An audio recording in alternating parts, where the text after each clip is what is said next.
De jour en jour, le dégoût contre le système colonial s'accroît et devient intolérable. À partir des années 1830, l'idée d'indépendance va faire son apparition. Il ne faut pas oublier qu'à ce moment-là, l'Amérique latine, qui était sous le joug de l'Espagne et du Portugal, va commencer à se libérer. La plupart des pays vont obtenir leur indépendance.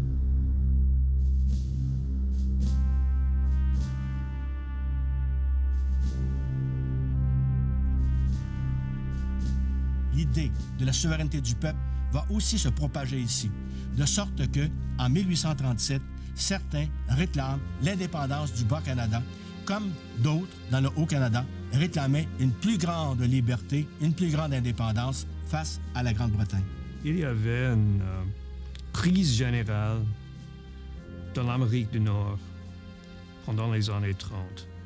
Et évidemment, il y avait une rébellion au Bas-Canada, mais en même temps, il y avait une rébellion au Canada.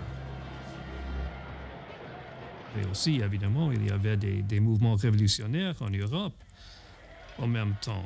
Et aussi aux États-Unis. Pour les insurgés anglophones du Haut-Canada et les insurgés francophones du Bas-Canada, il était normal de voir la rébellion comme quelque chose de grand, faisant partie d'un mouvement presque universel. Ils se conformaient au sentiment de fraternité révolutionnaire qui régnait partout, une amitié entre les peuples. Ils n'avaient donc pas le sentiment d'être seuls au monde.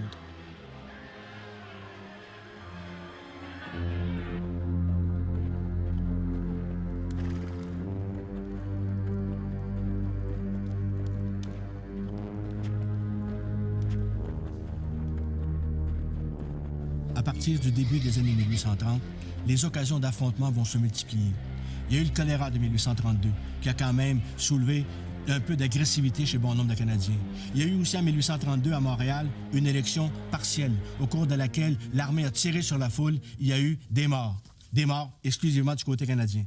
Il y a en 1834 la fondation de la Société Saint-Jean-Baptiste, qui, elle, va donner naissance à une idée aussi d'indépendance. J'espère que le cri universel d'un bout à l'autre du pays sera « la liberté ou la mort » et que nous chanterons « vivre libre ou mourir ». En 1835, à Montréal, il y a des affrontements entre des groupes d'anglophones et des groupes de francophones. On commence à mettre sur pied des genres d'associations secrètes, aussi bien le Doric Club que les Fils de la Liberté, qui, eux, vont créer passablement de mouvements d'agitation. Londres, 1837. La Chambre des Lords, pour régler la question des subsides, c'est-à-dire les dépenses du gouvernement, autorise le gouverneur à dépenser l'argent de l'Assemblée sans la consulter, d'où l'indignation des députés. Papineau était-il pour ou contre l'indépendance? Les historiens sont partagés. Pour certains, Papineau voulait s'en tenir aux moyens constitutionnels. Il ne souhaitait pas l'indépendance, il voulait simplement que la Chambre d'Assemblée ait de vrais pouvoirs. D'autres affirment que Papineau a allumé un feu et qu'au moment où l'incendie a pris, il a fui. Il y avait un certain pourcentage d'anglophones qui voulaient que les rébellions vont plus loin. Robert Nelson, par exemple, insistait que Papineau était lâche, qu'il n'est pas allé au bout. Il n'avait pas poussé pour changer la structure de classe du Bas-Canada.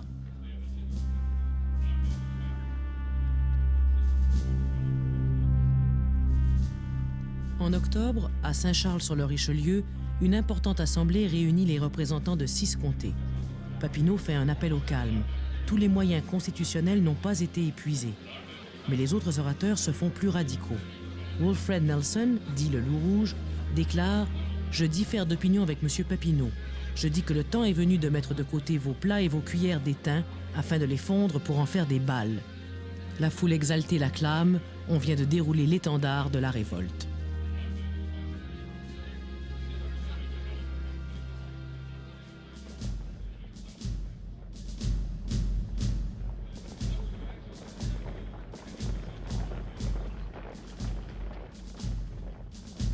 Les autorités britanniques décident que l'armée doit réagir avant que les patriotes ne soient trop bien organisés. Les patriotes, eux, avaient prévu, probablement avec ceux du Haut-Canada, William Lyon Mackenzie, de prendre les armes au début du mois de décembre, alors que le fleuve est gelé, que les renforts ne pourront pas arriver rapidement. Mais l'armée britannique va intervenir à partir du mois de novembre 1837. Elle marche sur Saint-Charles, le château fort des Patriotes dans la vallée du Richelieu.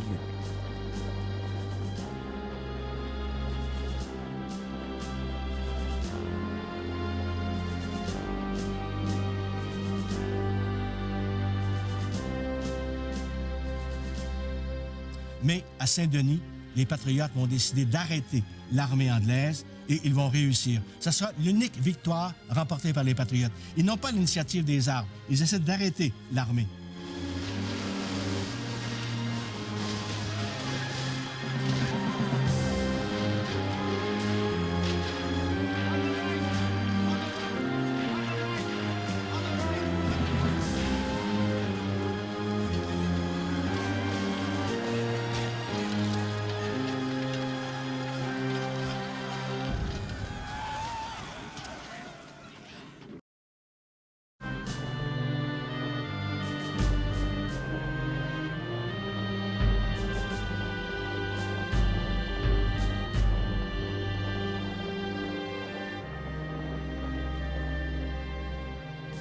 L'armée va marcher sur Saint-Charles et là, ça sera la défaite des Patriotes.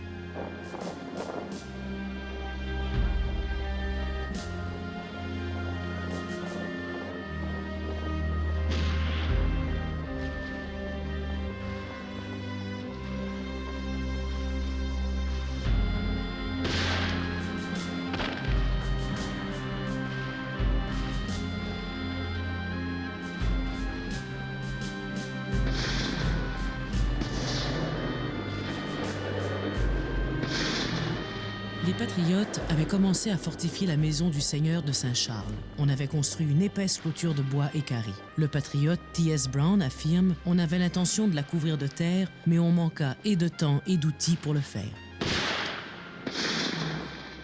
On ne peut absoudre ceux qui ont pris les armes contre la reine, et s'ils meurent sans s'être rétractés, ils seront privés de la sépulture ecclésiastique.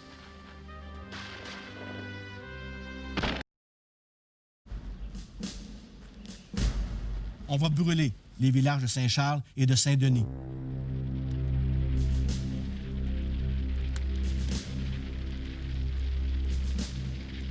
Ensuite, l'armée va marcher sur Saint-Eustache, qui est le château fort dans la région du lac des Deux-Montagnes, des Patriotes aussi.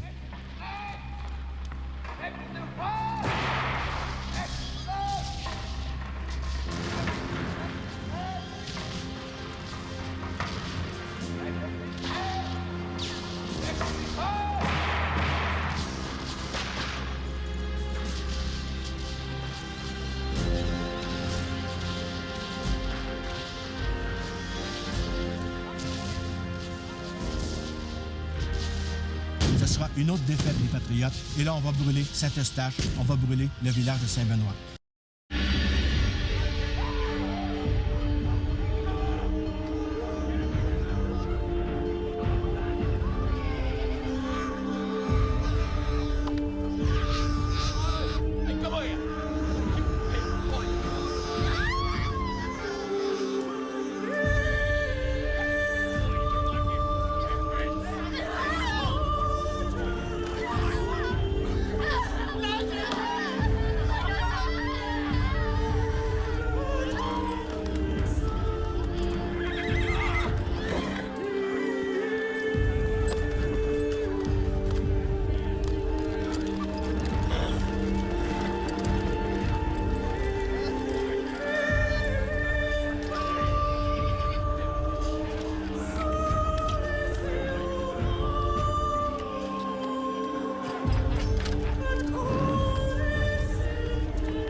témoin raconte. Les barbares faisaient déshabiller les hommes, les femmes et les enfants, qu'ils laissaient presque nus à la porte de leur maison embrasée. Les dames Dumouchel, Lemaire, Giroir et Masson ne furent pas exemptes. À peine restait-il à ces dernières de quoi couvrir leur nudité.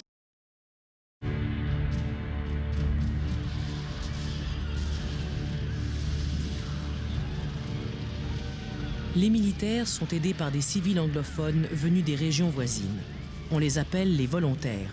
Ils profitent des circonstances pour voler le bétail et brûler les fermes. Leur motif, vengeance, mais aussi rivalité commerciale.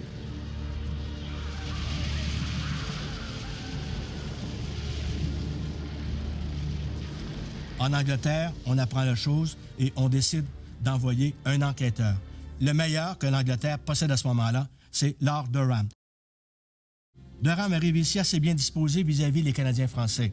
On va même célébrer son arrivée par des poèmes. Salut à toi, Durham, au caractère fort, et sois le bienvenu parmi les fils du Nord. Toi qui marchas toujours droit, grand dans la carrière, qui n'as jamais fléchi, ni regardé derrière. Lord Durham était probablement les hommes les plus importants, le plus fascinants que l'Angleterre ait jamais envoyé au Canada. Parce qu'il avait joué un rôle très important dans tout ce qui était le mouvement de réforme en Angleterre. Après, il est allé à Saint-Pétersbourg, en Russie, comme ambassadeur. C'est-à-dire, de l'envoyer au Canada, c'était une marque par l'Angleterre, par le Colonial Office, de son importance, de l'importance de crise au Canada. Il doit régler le problème des prisonniers, car on en a fait aussi bien à Saint-Denis, Saint-Charles, Saint-Benoît qu'à Saint-Eustache.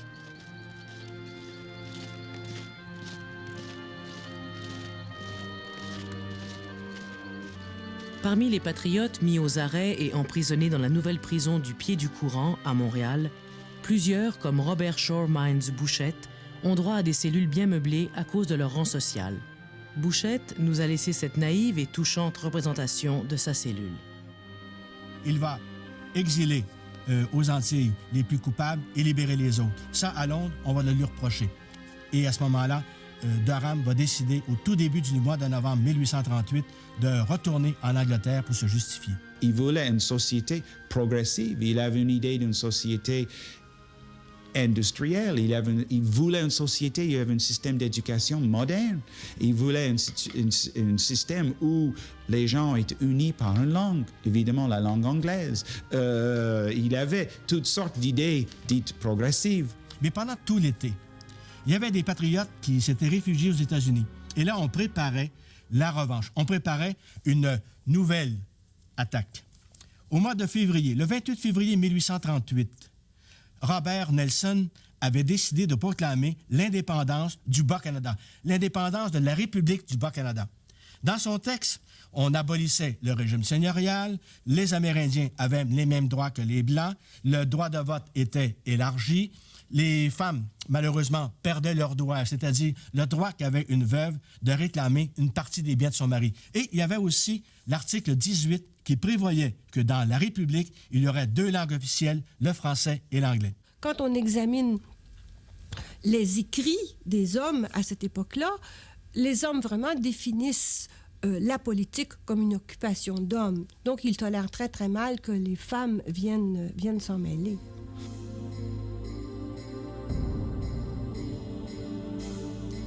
On avait suivi le modèle américain, on avait déclaré l'indépendance, il fallait maintenant la conquérir.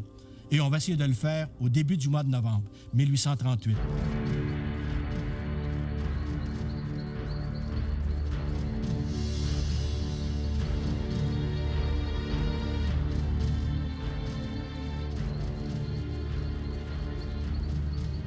À ce moment-là, c'est le général Colborne qui commande l'armée anglaise. On a reçu des renforts du Nouveau-Brunswick. Les forces sont vraiment inégales. Chez les Patriotes, on est divisés. Même s'ils étaient profondément divisés, les Patriotes tentent un grand coup le 3 novembre 1838. Le seul combat important se déroule à Hoddletown, un village situé près de Lacolle et de la frontière américaine. Ça sera la défaite, et là, l'Angleterre va décider de régler le problème une fois pour toutes. L'échec de l'insurrection de 37-38 a empêché évidemment le Québec d'évoluer dans le sens qu'on pourrait dire normal, si vous voulez. d'une émancipation politique et de la constitution d'un État indépendant. Ça, c'est certain. Moi, je crois qu'il y a eu deux traumatismes absolument fondamentaux dans l'histoire du Québec. Le premier, c'est la conquête anglaise, qui a brouillé l'évolution de cette société, qui autrement aurait pu évoluer exactement comme les autres collectivités neuves de l'Amérique ou de l'Océanie. Vous savez que sur les environ 25 collectivités neuves qu'on peut recenser dans les Amériques et en Océanie, le Québec est pratiquement la seule qui n'ait pas réalisé son indépendance politique. En soi, ça, c'est un phénomène qui attire l'attention et qu'il faut analyser et expliquer. Évidemment, on a créé un pays indépendant, mais le pays était Canada.